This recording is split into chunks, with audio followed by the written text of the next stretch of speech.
శ్రీ గణేశాయ నమః. శ్రీ గురు దత్తాత్రేయ నమః. ఈ వీడియోలో మనం ఈ రోజున జూలై మాసంలో కర్కాటక రాశి వారికి ఎలా ఉందో తెలుసుకుందాం. కర్కాటక రాశి పునర్వసు 4వ పాదం, పుష్యమి 1, 2, 3, 4 పాదాలు, ఆశ్లేష 1, 2, 3, 4 పాదాలు కర్కాటక రాశిలోకి వస్తాయండి. ఈ రాశిలో ఉన్న స్త్రీలకు పురుషులకు ఈ జూలై మాసంలో మిశ్రమ ఫలాలు గోచరిస్తున్నాయి. అంటే కొన్ని పరిస్థితులు అనుకూలంగా, కొన్ని పరిస్థితులు ప్రతికూలంగా ఉన్నాయి. అయినా సరే కంగారు పడవద్దు అని భావన మనవి. కంగారు పడిపోవద్దు. అయితే కుటుంబ సఖ్యత బాగుంది. దంపతుల మధ్య ప్రేమ అనురాగాలు ఉంటాయి. అప్పుడప్పుడు చిన్న చిన్న మనస్పర్ధలు వస్తాయి. గోరంతలు కొండంతలు చేసుకోవద్దు. ఇకపోతే మిత్రవర్గం వారు ఎవరైతే ఉన్నారో మిత్రవర్గం వారు మీకు సహాయ సహకారాలు అందిస్తారు. అలాగే పాత మిత్రులు కలుసుకుంటారు. వారి వల్ల మీకు ఉపయోగం ఉంది. కానీ బంధువర్గం వారు మరియు రక్త సంబంధీకులు వీరితో కాస్త ఈ మాసం ఇబ్బందికరమైన వాతావరణం కనిపిస్తుంది. కాబట్టి మీరు ముందుగానే మేల్కొని ఎవరితో కూడా ఏ విధమైనటువంటి వాదోపవాదాలకు దిగవద్దు. దయచేసి ఒక్క మాసం ఓపిక పట్టండి. అనవసరంగా గొడవలు ఎవరితో పెట్టుకోవద్దు, ముఖ్యంగా రక్త సంబంధీకులతో. ఇకపోతే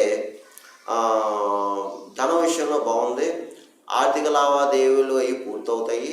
భూగృహ సంబంధ లావాదేవీలు కూడా పూర్తవుతాయి. కానీ ఏంటంటే కొంచెం జాగ్రత్త, అనుభవజ్ఞ సలహా తీసుకోండి. అలాగే ఆరోగ్య విషయంలో మాత్రం కాస్త జాగ్రత్త ముఖ్యంగా. అలాగే ప్రయాణ విషయంలో జాగ్రత్త, ఇతరుల విషయం జాగ్రత్త, కొత్త వాళ్ళతో జాగ్రత్త. అలాగే మీరు ముఖ్యంగా సాక్షి సంతకం చేయొద్దు. మీరు ఈ మాసం అబద్ధపు సాక్ష్యం చెప్పొద్దు. అలాగే ముఖ్యంగా గురువుని, బ్రాహ్మణుని, పెద్దవాళ్ళని గౌరవించండి, దూషించొద్దు. లేనిపోని కర్మ తీసుకుని రావద్దు. అలాగే కొన్ని సందర్భాల్లో రుణాలు చేయవలసిన పరిస్థితి కూడా ఏర్పడుతుంది. పెట్టుబడి విషయంలో మాత్రం జాగ్రత్త. ధనం దేని మీద ఇన్వెస్ట్ చేసేటప్పుడు ఈ మాసం కాస్త ఆలోచించి చేయండి. అనవసరంగా ధనం ఇతరులకి ఇచ్చి మోసపోకండి. అలాగే అనుభవజ్ఞ సలహా తీసుకోండి. కొంచెం ఏదన్నా సరే బీ అలర్ట్, జాగ్రత్తగా ఉండాలి ఈ మాసం. ముఖ్యంగా ధన విషయంలో, పెట్టుబడి విషయంలో, ఇతరుల విషయంలో. అయితే కొన్ని సందర్భాల్లో తొందరపాటు నిర్ణయాలు తీసుకుంటారు. కొన్ని సందర్భాల్లో అంటే మనకు తెలియకుండానే తొందరపాటు నిర్ణయాలు తీసుకుంటారు.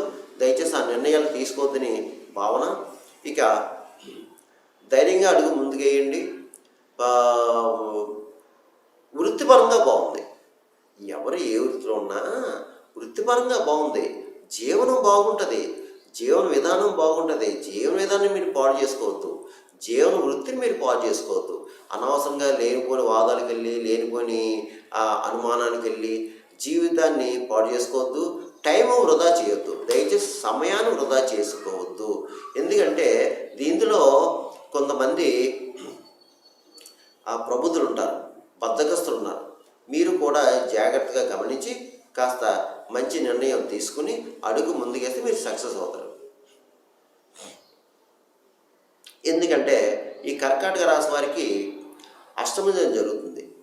అందువలన మనకి కొన్ని విషయాలు ఆటంకాలు రావడం, ప్రయత్నం విషయంలో లోపాలు జరగడం, ప్రయత్నం చేసి జరగకపోవడం, ఇలాంటి సందర్భాలు ఉంటాయి. అందువల్ల ఏంటంటే మీరు ఇది గమనించుకుని జాగ్రత్తగాని అడుగు ముందుకేయండి. కానీ ప్రయత్నాలు మానవద్దు. ఏదో ఇలా ఉంది నా పరిస్థితి, ఇంకేం జరగదు అని ఇలా పడిపోయి, అలాగే మూఢనమ్మకాలు వెళ్ళిపోయి, అనవసరమైన నమ్మి మోసపోయి అలాంటివి చేయదు. మీ ప్రయత్నం చేసుకోండి. ఎవరు ఏ వృత్తిలో ఉన్నా ఆ వృత్తిలో మీరు ప్రయత్నం చేసుకోండి.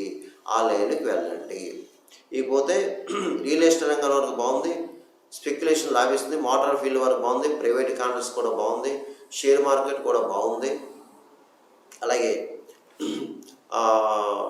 సినిమా, టీవీ రంగం వరకు కూడా బాగుంది. మంచి సువర్ణ అవకాశాలు వస్తాయి. కానీ కష్టపడండి. కొన్ని సందర్భాల్లో మాత్రం అవకాశాలు చేతికి వచ్చినట్టు వచ్చి చేదారిపోతాయి. కానీ కంగారు పడవద్దు, ప్రయత్నం చేయండి. ఇకపోతే రాజకీయ నాయకులు ఎవరైతే ఉన్నారో మీకు బాగుందండి. అయితే ఏంటంటే మీ మీద కాస్త అసూయ రాగ ద్వేషాలు ఉంటాయి. ఎందుకంటే మీరు ప్రజల్లో గుర్తింపు తెచ్చుకుంటారు, అలాగే ప్రజలకు కావాల్సిన మంచి మంచి కార్యాలు చేస్తారు. అందువల్ల ఏంటంటే మీ అపోజిషన్స్ ఎవరైతే ఉన్నారో వారికి కాస్త ఈస అసూయ రాగ ద్వేషాలు ఉంటాయి, కాస్త శత్రువులు ఎక్కువ ఉంటారు. తస్మాత్ జాగ్రత్త. ఇక అన్ని రకాల వ్యాపారస్తులకు బాగుంది. జాయింట్ వ్యాపారం పెట్టుకోవచ్చు. అలాగే మంచి లాభాలు వస్తాయి. ఇబ్బంది అయితే ఏమీ లేదు. ఇక ప్రభుత్వ పరంగా ప్రైవేట్ పరంగా ఉన్న ఉద్యోగస్తులకు బాగుంది. కాకపోతే కొన్ని సందర్భాల్లో ఉద్యోగ విషయంలో కొన్ని అపశృతులు ఉంటాయి. అంటే మాట పట్టింపులు, లేదంటే పై అధికారులతో కాస్త చికాకులు, లేదంటే ప్రెజరు, ఇలాంటి సందర్భాలు ఉంటాయి. కానీ మీరు కాస్త ఓర్పుగా ఉండండి అంతే. ఉద్యోగస్తులు ఓపికగా ఉండండి, ఓర్పుగా ఉండండి ఈ ఒక్క మాసంలో. ఇక విద్యార్థులు మాత్రం కష్టపడి చదవాలండి.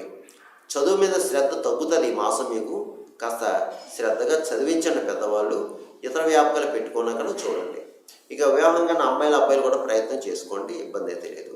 ఇక ముఖ్యంగా విదేశాల్లో ఈ కర్కాటక రాశి వారికి, విదేశాల్లో ఉన్నవారికి చాలామందికి ఈ మధ్యన జాబులు పోనీయండి. అయితే మీరు ప్రయత్నం చేయండి, తప్పకుండా జాబ్ వస్తుంది. మీరు ప్రయత్నం చేయండి, తప్పకుండా జాబ్ వస్తుంది. కంగారు పడద్దు, టెన్షన్ పడద్దు. ఇకపోతే ఇందులో ఒక 50%, ఇందులో ఒక 50 సంవత్సరాలు పైబడ్డ వాళ్ళు ఎవరు ఉంటే మాత్రం మీరు తప్పకుండా ఆరోగ్య విషయంలో జాగ్రత్తగా చూసుకోండి. ఎందుకంటే ఏమాత్రం మీ అనారోగ్య కనిపించినా వెంటనే వైద్యుని సంప్రదించండి. ఇది ఈ గోచర ఫలితాలు, రాశి ఫలాలు కేవలం మీకు 40% పనిచేస్తుంది. మిగతా 60% కూడా మీకు జన్మజాతకం మీద ఆధారపడుతుంది. నేను చెప్పే ఫలితాలు కొంతమంది జరగచ్చు, జరగకపోవచ్చు. జరగాలని రూల్ లేదు, జరగకూడదని కూడా లేదు. ఎందుకంటే చాలామంది కాల్ చేస్తున్నారు, గురువుగారు మీరు చెప్పినవి జరిగినండి బాగున్నాయని. కొంతమంది గురువుగారు మీరు చెప్పినవి జరుగుతా లేదండి అని. ఇది అందరికీ జరగని లేదు. ఇది మీ జన్మజాతకం మీద ఆధారపడి ఉంటుంది. మీ జన్మజాతకం, మీ జన్మ లగ్నంతో ఉన్న గ్రహాల యొక్క పరిస్థితి, అందులో జరిగే దశ అంతర్దశలు ఇవన్నీ కూడా లెక్కేసుకోవాలమ్మా. అది అప్పుడు దానికి దీనికి పరిహారం చేసుకోవాలి. అందు గురించి మీకు ఏమైనా అనుమానం ఏమైనా ఉంటే కావాలంటే కింద నెంబర్ ఉంది, నెంబర్ ఫోన్ చేయండి, మీరు అపాయింట్మెంట్ తీసుకోండి, ఇబ్బంది అయితే లేదు. ఇక ఇందులో ఈ పితృదేవతలు ఎవరైనా ఉంటే మాత్రం పితృకార్యాలు నిర్వర్తించండి. ఎందుకంటే మనం ఎన్ని పూజలు పునస్కారాలు చేసినా పితృదోషం ఉంటే, పితృశాపం ఉంటే మీకు పనులు అవ్వవు మనకి. అందుగురించి ముఖ్యంగా గమనించి అమావాస్య రోజున పితృదేవతల కార్యాలు చేసుకోండి.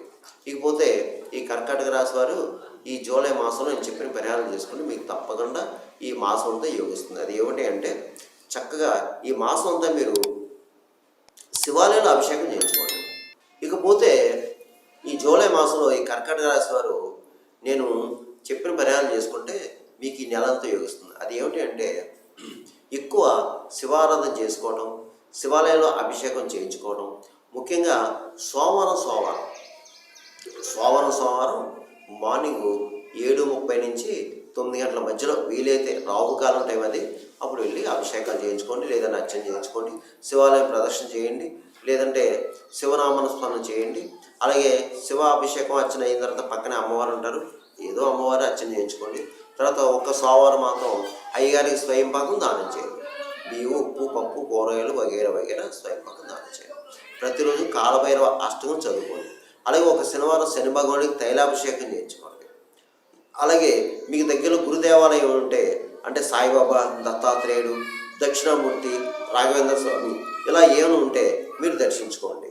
అలాగే వీలైతే ప్రతిరోజు కూడా గురు చరిత్ర కానీ, సాయి సచ్చరిత్ర కానీ ఏదో ఒక్కొక్క అధ్యాయం చదవండి, అంతే చాలు.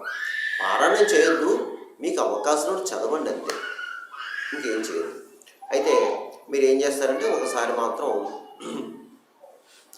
ఒక గురువారం కిలోంపావు శనగలు పసుపు రంగుల వస్త్రం మూటగట్టి అయ్యగారికి దానం చేయండి.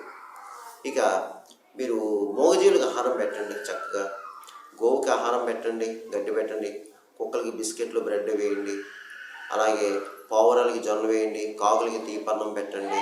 ఇలా వగైరా చేసుకొని ముఖ్యంగా ఫిజికల్ హ్యాండిక్యాప్స్ భిక్షాలు కూడా ఆహార పొట్లాలు ఇవ్వండి, లేదంటే పెరుగన్నం పెట్టండి, బాగుంటుంది. ఇక ఎవరైనా ఎక్కువ ఈ రాశిలో వారు ఎక్కువ బాధపడే వాళ్ళు ఎవరైనా ఉంటే మీరు పౌర్ణమి రోజున చండీ హోమం చేయించుకోండి. ప్రతి అమ్మవారి దేవాలయంలో పౌర్ణమి చండీ హోమం చేస్తారు, మీరు చేయించుకోండి. అప్పుడు మీకున్న రుగ్మత నుంచి బయటపడతారు. అందువల్ల ఈ కర్కాటక రాశి భయపడకండి, కంగారు పడకండి. నేను చెప్పిన పరిహారం చేసుకోండి. మీ అందరికీ ఈ మాసం అంతా యోగిస్తుంది. మంచిది. సర్వేజన శుక్రభవతు శుభం భవతు స్వస్తి.